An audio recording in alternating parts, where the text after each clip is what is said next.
Hey, this is Chris. Hope you're doing well, and welcome to Popcorn Finance, the show where we discuss finance and about the time it takes to make a bag of popcorn. Today we're going to tackle part 2 of our stimulus check questions. Last week, if you didn't catch that episode, I was answering the questions that you all sent in to me over on Instagram over at Popcorn Finance Podcast. I was answering your questions regarding the stimulus check, and the questions I ran through were things like, when will I be getting this check, and how much will it be, or am I even eligible? So if you still have any of those questions, go back, check out that episode, and then come back and join us for part 2. And to kick things off for part 2, last week I mentioned that the IRS will be launching a new tool called Get My Payment. Well, it's live now. It's available for you to go check it out. Many of you have probably already gone and checked it out. If you haven't, the website is irs.gov/coronavirus. That's all one word, /get-my-payment. And I'll put this in the show notes. That way you don't have to go back and rewind and listen to that all over again. But this is where you can go to get the status of your actual stimulus check. Well, one question I've been seeing floating around is that some people are getting this message when they go in and check the status. It says payment status not available. And I'm sure if you're one of the people who got this message, it can be frustrating to see this up there. And so I went and checked out the IRS's website, and they've thankfully put up an FAQ answering a lot of questions that people are asking. So if you're someone who's getting this message, payment status not available, here are the reasons why, directly from the IRS's website, as to why you might be seeing this message. So one, if you are required to file a return, but they haven't finished processing your 2019 return, or the application doesn't yet have your data. So they're actually updating this application, this tool constantly. So every night they're updating this tool. So they may have your data from your 2019 return, but they're still in the process of making sure that data gets put over into this new Get My Payment tool. So that could be delaying your answer as to what's the status of your payment. For those of you who don't normally file a return, you may have used the non-filers Enter Payment Info Here tool. And this is a place where you can go in and you can provide the IRS with your bank account information. So that way you can get direct deposit and get your payment faster. They are also slowly updating their Get My Payment tool with this data. So you may have just checked before they had a chance to update their site. Also, if you're someone who receives SSA Form 1099 or you're getting Social Security or veterans benefits, this information has also not been added into the Get My Payment tool. So you might just be delayed in seeing your information pop up. Or the final reason, you just might not be eligible. So go back and listen to last Monday's episode, and that way you can see if you are actually someone who is eligible to receive this payment. Okay, so another part of this Get My Payment tool is that you can go in and put in your bank account information. So that way you can get this payment directly deposited into your bank account versus waiting for a paper check to show up in the mail. So your natural question may be, hey, who can go and update their bank account information using this payment tool? But the thing is, not everyone can go in and update their bank account information. So the IRS understandably is concerned about fraud, because anytime there's an opportunity for someone to hop in and steal someone's money, you better believe that there will be people waiting in line to do this. So they've designed this tool to not allow anyone to change their direct deposit information if it is already on file with the IRS. So if you're someone who filed their taxes in 2018 or 2019, and you provided the IRS with your bank account information in order for them to send you your refund, they already have your information. So for you, you will not be able to go in there and update your bank account information. But if you're someone who did not use direct deposit in 2018 or 2019, if you've already filed those taxes, or you did and the IRS tried to send a refund to your bank, but it got kicked back for whatever reason it may be, maybe your account was closed, then you can go in and use this tool to provide your bank account information. Now, the natural follow-up question to that would be, well, I maybe provided the IRS with a bank account that is not open anymore. Like, I've closed that account. I'm not using it anymore.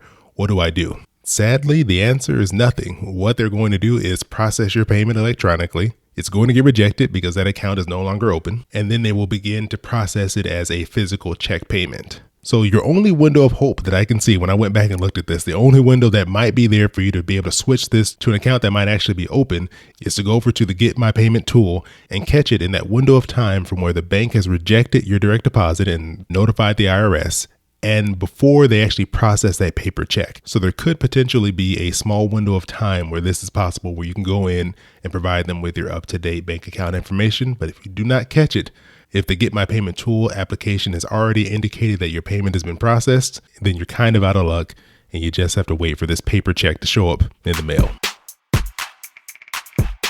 All right, time for by far the most popular question.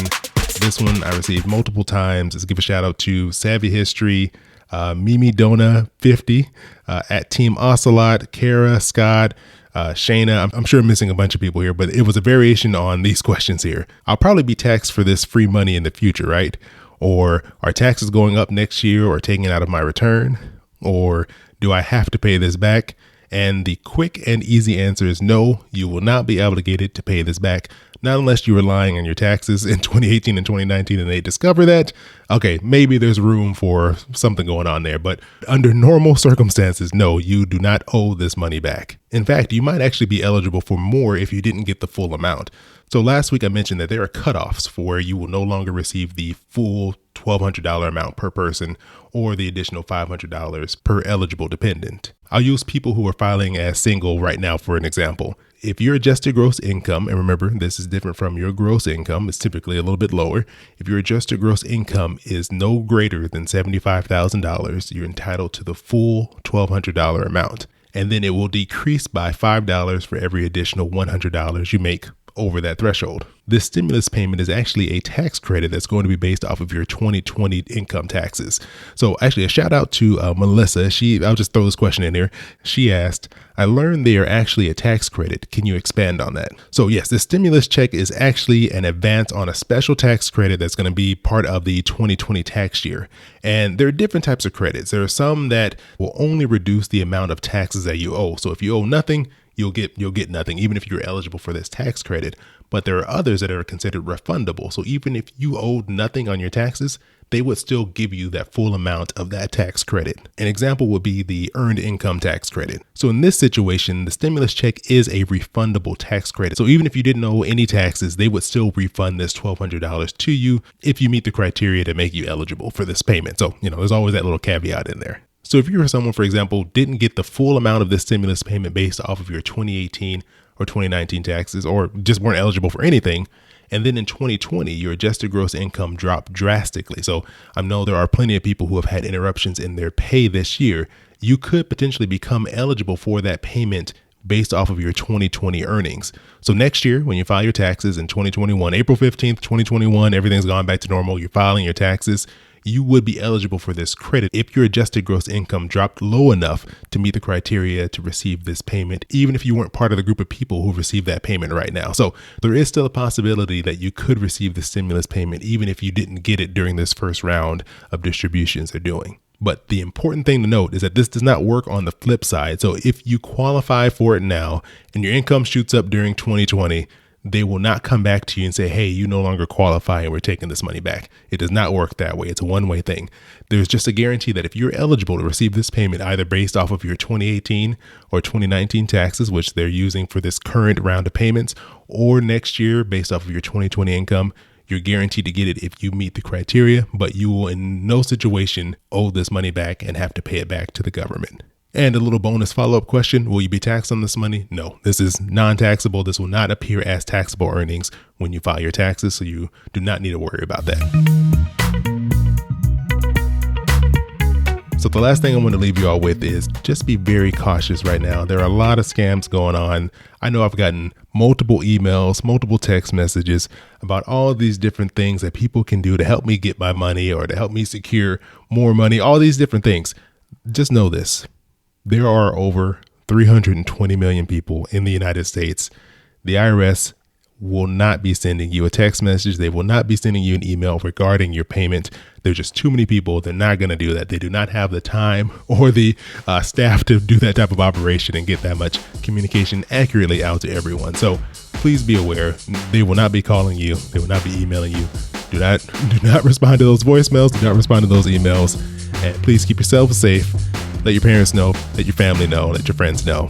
There are a lot of scams. Just be very, very cautious. The only way you can get information on the status of your refund is to go check out that Get My Payment tool.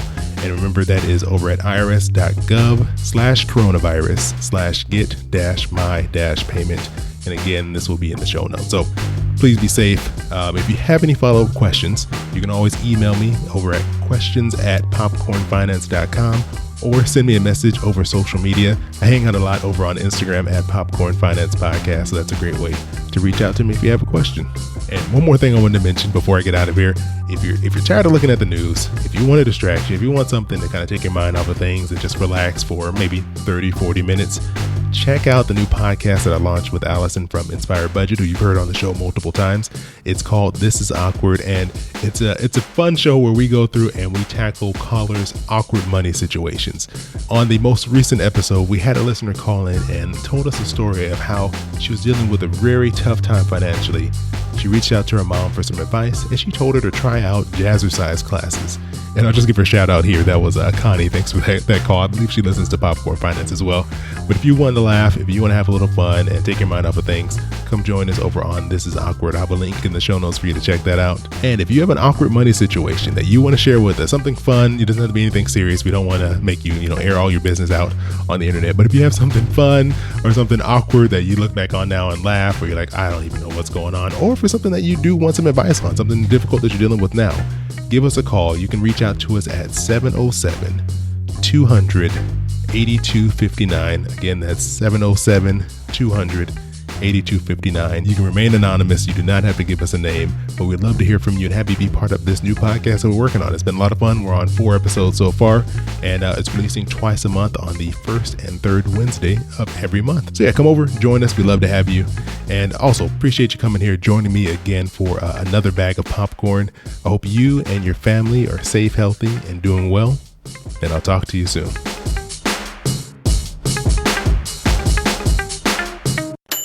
Yeah, boy, keep it poppin' like Mary Poppins.